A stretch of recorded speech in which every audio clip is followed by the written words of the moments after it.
Hello students, how are you?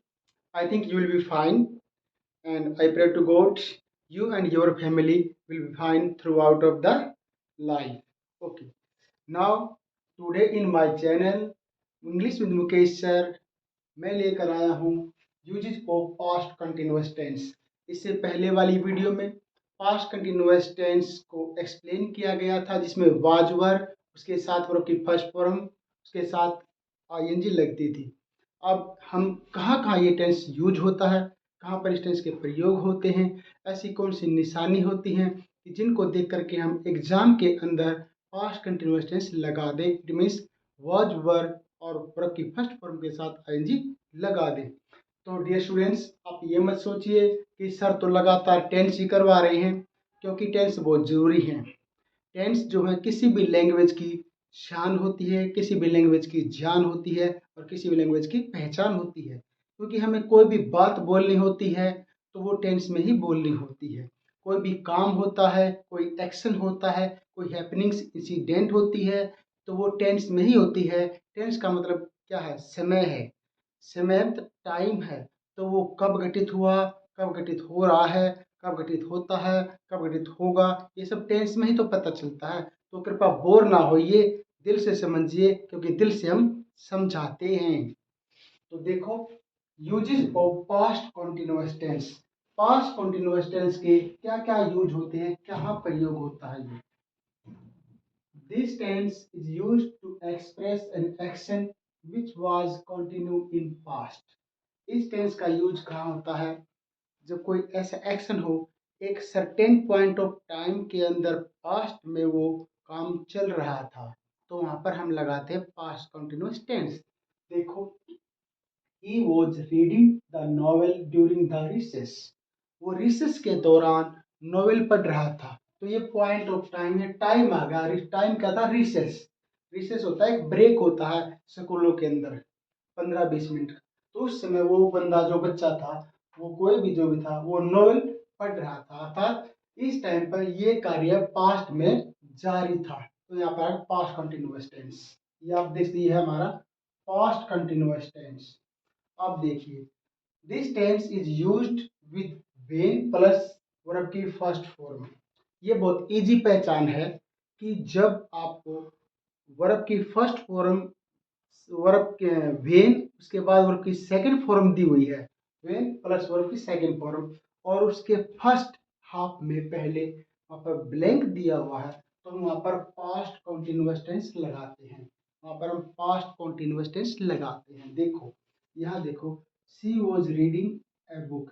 यह क्या was reading क्यों आ गया? क्योंकि वेन, वेन के बाद ये देखो सेकंड आ गया, ये वेन हो गया और ये वर्ब की सेकंड फॉर्म हो गई ये।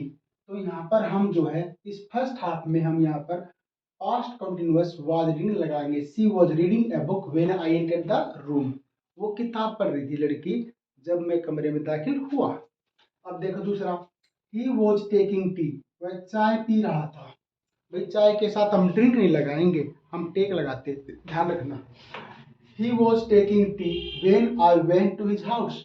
जब मैं उसके घर गया, वो चाय पी रहा था।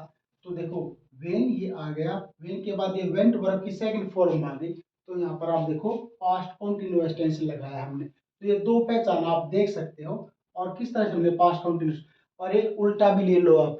कैसे? जैसे पास्ट इंडेफिनिट की भी बात आती है।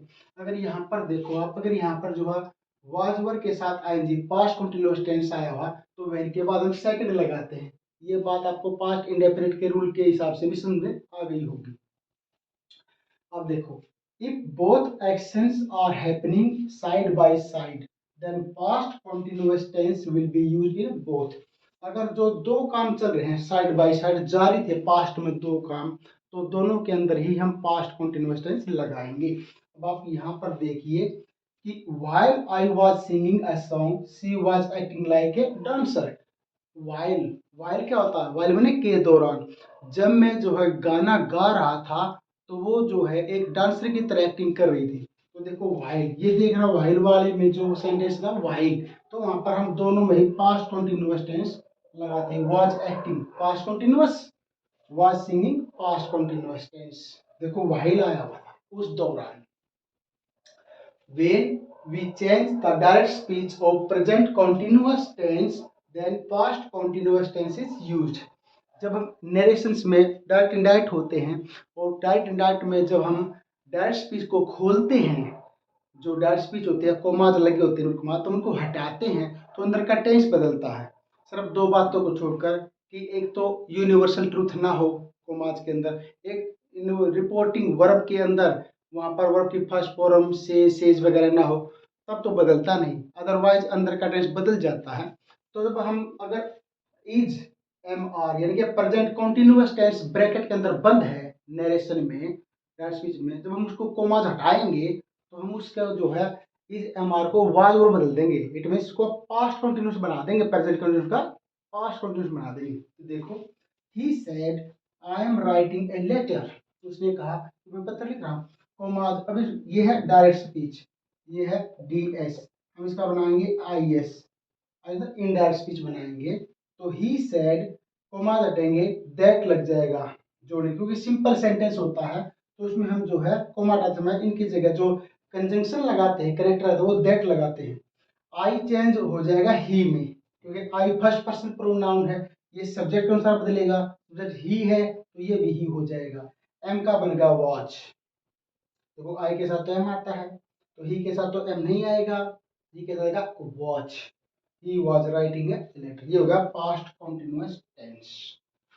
तो प्यारे बच्चों और मेरे साथियों, आपको ये वीडियो कैसे लगी आप कमेंट बॉक्स में लिख के ज़रूर बता दिया करो, और इस तरह की वीडियो देखने के लिए मेरे चैनल को आप लाइक कर दिया करो, सब्सक्राइब कर दिया करो, सभी साथियों में शेयर कर दिया करो ताकि वो भी देख लें।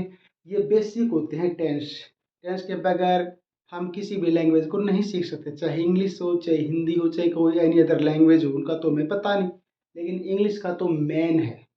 तो टेंस जरूर सीखिए, अपने छोटे भाई बहनों को भी सिखाइए, उनको ये वीडियो दिखाइए कि देखो इस तरह से इसके यूज होते हैं एग्जाम पॉइंट ऑफ व्यू से।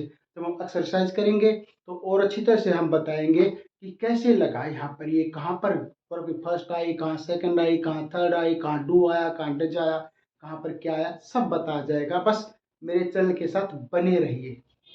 Bye, thank you.